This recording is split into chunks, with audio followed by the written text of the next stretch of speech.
Hello students, आज हम class 10th mathematics pair of linear equation in two variables में चलते हैं नेक्स्ट टॉपिक की तरफ। पिछले क्लासेस में हमने सब्स्टिट्यूशन मेथड, एलिमिनेशन मेथड और क्रॉस मल्टीप्लिकेशन मेथड के बारे में पढ़ा। आज ऐसे इक्वेशन को सॉल्व करेंगे जिनको हम रिड्यूस करके linear equation in two variable के फॉर्म में फर्स्ट कन्वर्ट करेंगे, देन उसको किसी भी थ्री वेज से सॉल्व करेंगे।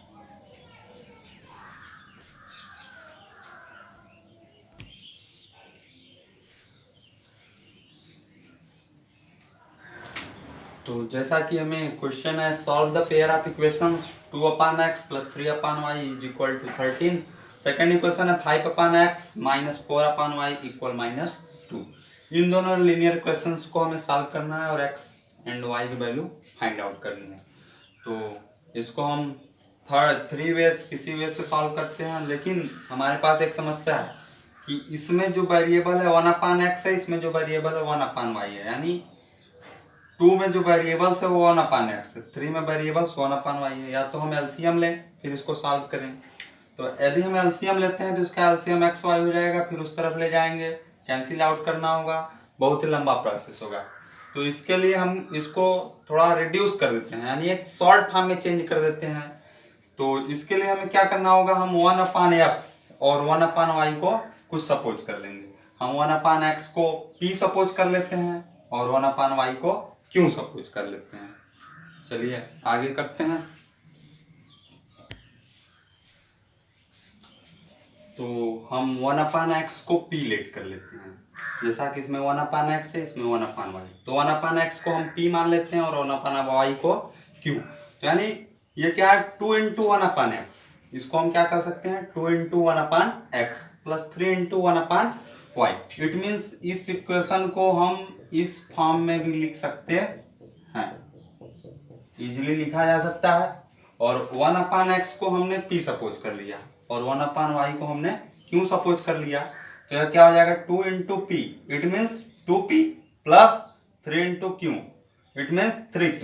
2p + 3q = 30। तो हमारा फर्स्ट इक्वेशन किसमें रिड्यूस हो जाता है, 2p + 3q = 30। सेकेंड में भी यही काम करते हैं, 5 × 1/x। It means 5p, 1/x को हमने p रिड्यूस कर दिया, तो 5p - 4q = -2। ये हमारा इक्वेशन नंबर फर्स्ट है। इक्वेशन नंबर सेकेंड, अब यहाँ पर हमें लीनियर इक्वेशन टू वेरिएबल्स में है, एक वेरिएबल p, दूसरा वेरिएबल q। इन दोनों को सॉल्व करने के लिए हम इलिमिनेशन वे का प्रयोग करते हैं। तो इलिमिनेशन में जैसा कि हमें पता है, किसी एक वेरिएबल्स को इलिमिनेट करना होता है। तो हम देख रहे हैं q को इलिमिनेट करना इजी है।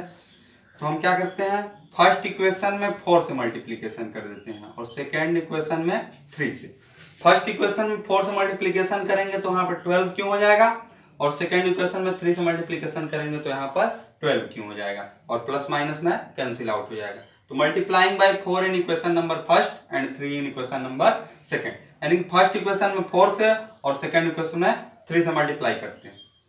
तो इसमें 4 से मल्टीप्लाई करेंगे तो 4 × 2 = 8p + 4 × 3 = 12q = 13 × 4 = 52। सेकेंड इक्वेशन में 3 से मल्टीप्लाई करना है तो 5 × 3 = 15p - 4 × 3 = 12q = -2 × 3, इट मीन्स -6। तो ऐड करने पर -12q और +12q कैंसिल आउट हो जाएगा। यहाँ पर 15p और 8p टोटल 23p, इधर सब्ट्रैक्ट करने पर 46। 23 को उस साइड ले जाते हैं, डिवाइड में हो जाएगा, p = 46/23। दो बार में कैंसिल आउट हो जाएगा, p की वैल्यू 2 है। p की वैल्यू 2 हमें मिल गई, या तो हम इक्वेशन नंबर फर्स्ट में पुट कर दें या तो इक्वेशन नंबर सेकंड में पुट कर दें। तो जैसा कि हमने इक्वेशन नंबर फर्स्ट में p की वैल्यू को ले जाकर पुट किया है, तो 2p, इट मीन्स p की वैल्यू 2 रखेंगे तो 2 × 2, इट मीन्स 4 + 3q = 13। 4 उस साइड जाएगा, सब्ट्रैक्ट होगा, 13 में से 4 सब्ट्रैक्ट होगा, रिमेनिंग 9, 3q = 9। 3 का मल्टीप्लीकेशन है, उस साइड जाएगा, डिवीजन हो जाएगा, q = 9/3, इट मीन्स 3। यानी कि p की वैल्यू 2 और q की वैल्यू 3।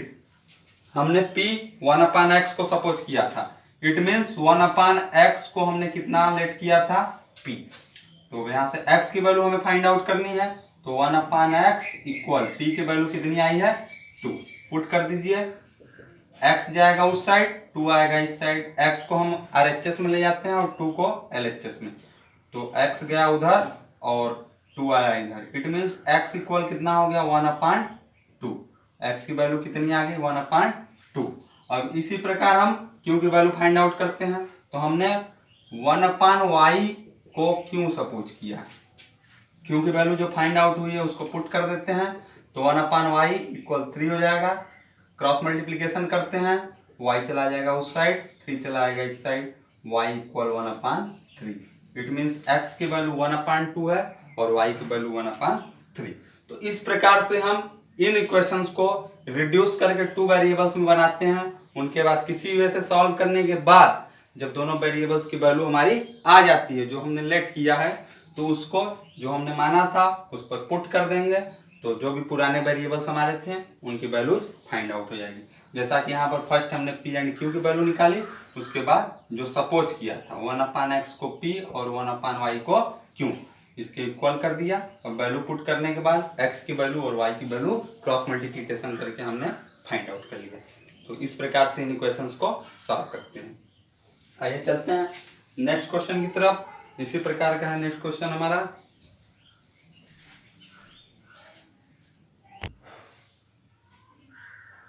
तो जैसा कि हम लोग स्क्रीन पर क्वेश्चन देख रहे हैं, 5/x-1 plus 1/y-2 equal to, second equation है 6/x-1 माइनस 3/y-2 इक्वल 1। तो जैसा कि इसमें भी हम देखते हैं, तो एक में हमारा 1/x-1 है, दूसरे में 1/y-2। सेम चीज दोनों में दिख रहा है, यानी दोनों इक्वेशंस में सेम हमें क्या दिख रहा है 1/x-1 एक में और 1/y-2, यानी दो फॉर्म के वेरिएबल्स है। एक को हम p लेट कर लेते हैं, एक को q। तो आइए चलते हैं सोल्यूशन पर। 1/x-1 को हमने p लेट कर लिया, 1/y-2 को हमने q लेट कर लिया। तो इस प्रकार यह equation 5p plus q equal 2 हो जाएगा। यह equation 6p minus 3q equal 1 हो जाएगा, या फर्स्ट इक्वेशन या second equation.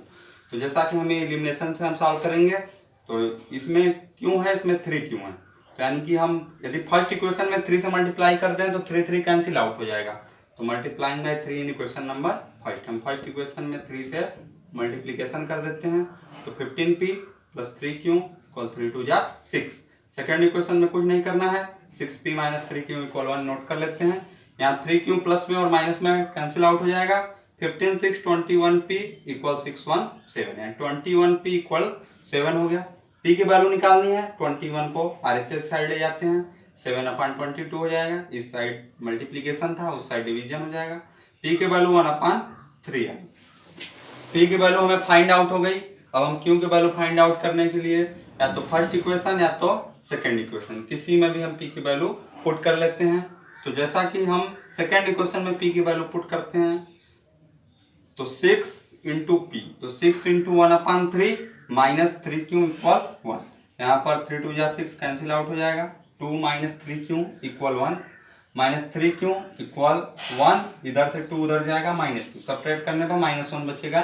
It means minus 3q equal -1, minus से माइनस कैंसिल आउट हो जाएगा। q की वैल्यू 1/3। इट मीन्स p की वैल्यू 1/3 और q की वैल्यू 1/3। अब हमने जिसको जो सपोज किया है उसके स्थान पर उसकी वैल्यू को पुट।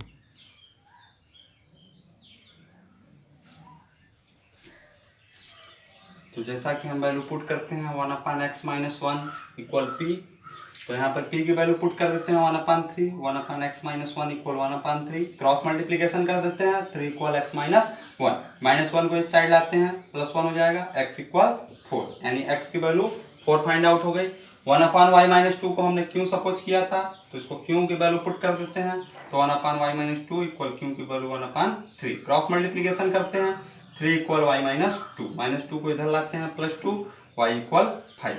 इट मीन्स x की वैल्यू 4 और y की वैल्यू 5। चलिए चलते हैं अपने नेक्स्ट क्वेश्चन की तरफ। नेक्स्ट क्वेश्चन जैसा कि स्क्रीन पर आप लोग देख रहे होंगे, Ritu can row downstream 20 kilometre in 2 hours and upstream 4 kilometer in 2 hours. Find her speed of rowing in still water and the speed of the current. यानी कि रितु नाम की एक लड़की है जो डाउन स्ट्रीम में, यानी कि धारा के दिशा में, यानी जिधर वाटर की फ्लो है उस डायरेक्शन में जाती है। तो 20 किलोमीटर जाने में 2 घंटा लगता है। और अप स्ट्रीम मीन्स जिधर फ्लो है वाटर के, उसके अपोज यानी उसके उल्टे डायरेक्शन में जाने में 4 किलोमीटर जाने में 2 घंटे लगता है। तो हमें बताना है कि उसका वाटर में उसकी स्पीड कितनी थी, और वाटर की स्पीड इट मीन्स करंट, जिसको हम लोग क्या बोलते हैं स्ट्रीम, उसकी स्पीड कितनी है बतानी है। तो हम लेट कर लेते हैं, let the speed of Ritu in rowing still water be x kilometre per hour and the speed of current that means stream be y kilometre per hour. हम स्टिल वाटर यानी रुके हुए पानी में यानी शांत जल में ऋतु की स्पीड को x किलोमीटर पर आवर मान लेते हैं। यानी कि यदि जब पानी रुका हुआ होगा, यदि उस समय ऋतु बोटिंग करेगी तो उस समय उसकी स्पीड कितनी है x kilometre per hour. And the speed of current stream भी y kilometre per our. Current को स्ट्रीम भी बोलते हैं यानी धारा, जो वाटर का फ्लो है, फ्लो की स्पीड हम लोग मान लेते हैं कितनी है y किलोमीटर पर आवर। दो नए शब्द आप लोग देख रहे होंगे, एक है डाउन स्ट्रीम, दूसरा है अप स्ट्रीम। तो डाउन स्ट्रीम मीन्स होता है कि जिस डायरेक्शन में हम जाए यानी जिस डायरेक्शन में बोट जा रही है उसी डायरेक्शन में वाटर का भी फ्लो हो, यानी आपकी स्पीड और स्ट्रीम की स्पीड दोनों एक ही डायरेक्शन में हो और एड अप हो जाए तो उसे हम बोलते हैं डाउन स्ट्रीम। अप स्ट्रीम क्या होता है, जिस डायरेक्शन में हम जाए उसके अपोजिट डायरेक्शन में हमारा स्ट्रीम रहे, यानी हम इस साइड जा रहे हैं तो हमारा स्ट्रीम अपोजिट हो उसके उल्टा। तो यहाँ पर जो रिजल्टेंट होगा हमारा x minus Y, it means total speed हमारी कितनी रह जाएगी x minus Y kilometre per hour. यानी कि वहां पर क्या हो जाता है अपोज करता है, जिसके कारण हम लोग की स्पीड कम हो जाती है। तो टोटल स्पीड ऑफ ऋतु यानी ऋतु का डाउन स्ट्रीम में स्पीड कितना हो जाएगा x ऋतु की स्पीड और y स्ट्रीम की स्पीड दोनों एड अप हो जाएंगे, total speed x plus Y kilometre per hour हो जाएंगे। और speed of Ritu in upstream means opposite direction में है तो x ऋतु की और उसमें अपोज कर रहा है y, तो x minus Y kilometre per hour. यानी कि ऋतु की स्पीड डाउन स्ट्रीम में x plus Y kilometre per hour and upstream में x minus Y kilometre per hour हो जाएगा।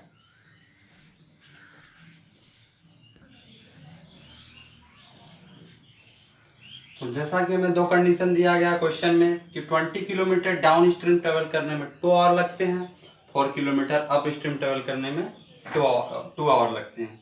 तो time taken to cover 20 kilometre downstream यानी 20 kilometre down stream जाना है तो 2 घंटे लगते हैं। यानी हम यहाँ से टाइम यदि कैलकुलेट करें, डाउन स्ट्रीम में हमको 20 किलोमीटर जाना है और डाउन स्ट्रीम की स्पीड x प्लस वाई है। जैसा कि हम जानते हैं टाइम इज इक्वल टू होता है distance upon speed, time equal to distance upon speed. तो टाइम 2 है इक्वल डिस्टेंस में कितना ट्रेवल करना है 20 अपॉन डाउन स्ट्रीम, तो डाउन स्ट्रीम में स्पीड कितनी है x प्लस वाई, इसीलिए 20 किलोमीटर x प्लस वाई के रेट से चलना है तो 2 आवर लगते हैं। तो 20 upon X plus Y equal 2 हो जाता है। क्रॉस मल्टीप्लीकेशन करते हैं, 2 में x प्लस वाई का मल्टीप्लीकेशन हो जाएगा, 20 इक्वल 2x प्लस वाई, 2 को इस साइड लाते हैं डिवाइड हो जाएगा यानी 10 इक्वल x प्लस वाई। ये क्वेश्चन नंबर फर्स्ट फॉर्मेशन हुआ फर्स्ट केस से। सेकेंड केस बोला गया 4 किलोमीटर अप स्ट्रीम, तो यानी same formula time is equal to distance upon speed, तो टाइम अप स्ट्रीम में भी 2 ही आवर लगते हैं। डिस्टेंस कितना कवर करना है 4 अपॉन स्पीड चाहिए, तो अप स्ट्रीम में स्पीड कितनी है x माइनस वाई, यानी कि 4 distance upon speed x minus Y equal to time total कितना लगता है 2 के। क्रॉस मल्टीप्लीकेशन करते हैं, 4 equal 2 into X minus Y, 2 को इस साइड लाते हैं LHS साइड, 4 अपॉन 2 हो जाएगा, कैंसिल करेंगे 4 अपॉन 2 को तो 2 आएगा, यानी x माइनस वाई इक्वल 2। ये क्वेश्चन नंबर फर्स्ट और क्वेश्चन नंबर सेकेंड, इन दोनों इक्वेशंस को एलिमिनेशन वे द्वारा सॉल्व करते हैं। तो जैसा कि फर्स्ट और सेकेंड इक्वेशंस को हम सॉल्व करते हैं, x plus Y equal 10, x minus Y equal 2, y से y कैंसिल आउट हो जाएगा, x plus x 2x equal 12, तो x equal 12 upon 2 it means cancel out होकर 6, x की वैल्यू 6 आ गई। फर्स्ट इक्वेशन में पुट कर देते हैं x की वैल्यू, तो 10 इक्वल x प्लस वाई है तो x की वैल्यू 6 पुट कर देते हैं, तो 10 इक्वल 6 प्लस वाई हो जाएगी। 6 को इस साइड लाएंगे तो y इक्वल 4, यानी 10 में से 6 सब्ट्रैक्ट हो जाएगा, y की वैल्यू 4, x की वैल्यू 6 और y की वैल्यू फोर। एक्स हमने किसको माना था, तो speed of Ritu in still water को हमने एक्स माना था। तो so speed of Ritu in still water 6 kilometre per hour and speed of current that is stream, यानी कि करंट की स्पीड कितनी आ जाएगी, वाई को हमने सपोज किया था, तो Y equal 4 kilometre per hour. चलिए चलते हैं अपने नेक्स्ट क्वेश्चन की तरफ। तो हमारा नेक्स्ट क्वेश्चन जैसा कि स्क्रीन पर दिख रहा होगा, Rohit travels 300 kilometre to her home partly by train and partly by bus. She takes 4 hours if she travels 60 kilometer by train and the remaining by bus. अगर रोही को 300 किलोमीटर जाना पड़ता है, अपने घर तक ट्रेवल करना है, तो 300 किलोमीटर ट्रेवल करना पड़ता है। उसमें वह कुछ दूरी ट्रेन से जाती है और कुछ दूरी बस से। तो यदि वह ट्रेन से 60 किलोमीटर जाती है और बचे हुए भाग इट मीन्स 240 किलोमीटर बस से जाती है, तो टोटल 4 आवर लगती हैं। सेकेंड केस में बोला गया if she travels 100 kilometre by train and the remaining by the bus she takes 10 minute longer. कह रहा है कि यदि 100 किलोमीटर ट्रेन से जाती है और रिमेनिंग बस से, इट मीन्स 200 किलोमीटर जो बचे हैं वो बस से जाती है, तो उसे 10 मिनट ज़्यादा लगते हैं। इट मीन्स 4 घंटे और 10 मिनट लगते हैं। Find the speed of train and the bus separately. हमें स्पीड बतानी है ट्रेन और बस की अलग अलग। तो आइए चलते हैं सोल्यूशन की तरफ। Let the speed of train be x kilometre per hour and speed of bus be y kilometre per hour. हमने स्पीड ट्रेन की स्पीड को x किलोमीटर पर आवर मान लिया और बस की स्पीड को y किलोमीटर पर आवर मान लिया। दो केस दिया गया है। फर्स्ट केस है जब 60 किलोमीटर ट्रेन से जाती है, तो टोटल उसे ट्रेवल करना है 300 किलोमीटर। जब 60 किलोमीटर उसने बस ट्रेन से ट्रेवल कर लिया, तो रिमेनिंग 240 किलोमीटर बस से कवर करेगी। यानी फर्स्ट केस में 60 किलोमीटर ट्रेन से और 240 किलोमीटर बस से ट्रेवल करती है, तो टोटल टाइम 4 आवर लगते हैं। इट मीन्स 60 किलोमीटर ट्रेन से जाना है, तो कितना टाइम लगेगा, डिस्टेंस अपान स्पीड, यानी टाइम इज इक्वल टू क्या होगा, डिस्टेंस अपान स्पीड। तो यानी कि ट्रेन से जा रही है तो ट्रेन की स्पीड लगाएंगे, तो 60 डिस्टेंस है अपान ट्रेन की स्पीड x, तो 60 अपान x प्लस 240 किलोमीटर बस से जा रही है, तो same formula distance upon speed.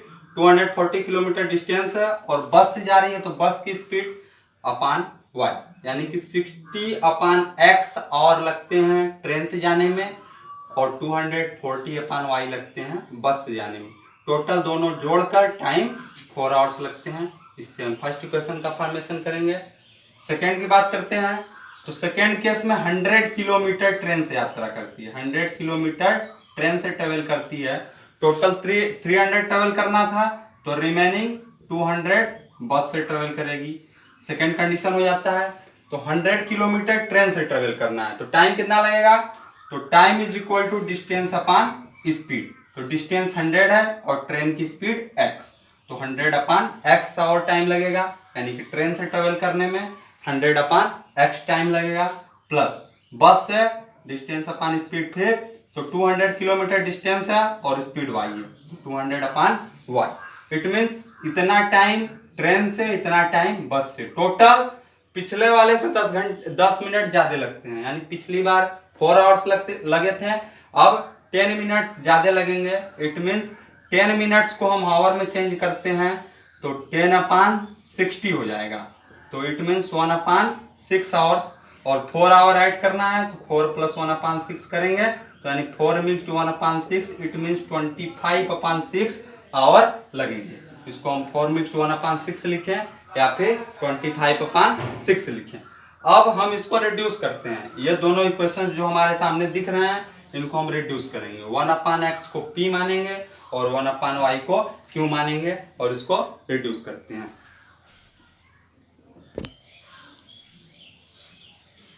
तो जैसा कि हमने 1 अपान x को p और 1 अपान y को q सपोज कर लिया, तो ये first case 60 upon x it mean 60p plus 240 upon y it mean 1 upon y को हमने q सपोज किया है, तो 240q इक्वल 4। फर्स्ट इक्वेशन हो गया।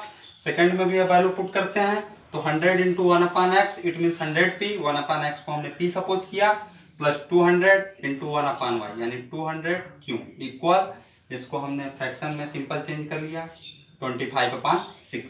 6 का इस साइड डिवीजन है, तो इधर आएगा मल्टीप्लीकेशन हो जाएगा, तो दोनों मल्टीप्लाई कर देते हैं, तो 6 का 100 में 600p प्लस 200 में 1200q इक्वल 26। ये इक्वेशन नंबर फर्स्ट, ये इक्वेशन नंबर सेकंड। इन दोनों इक्वेशंस को हम सॉल्व करते हैं तो इजी वे एलिमिनेशन है। तो यहाँ पर 60p है, 600p है, तो यदि हम फर्स्ट इक्वेशन में 10 से मल्टीप्लाई कर दें तो दोनों कैंसिल आउट हो सकता है।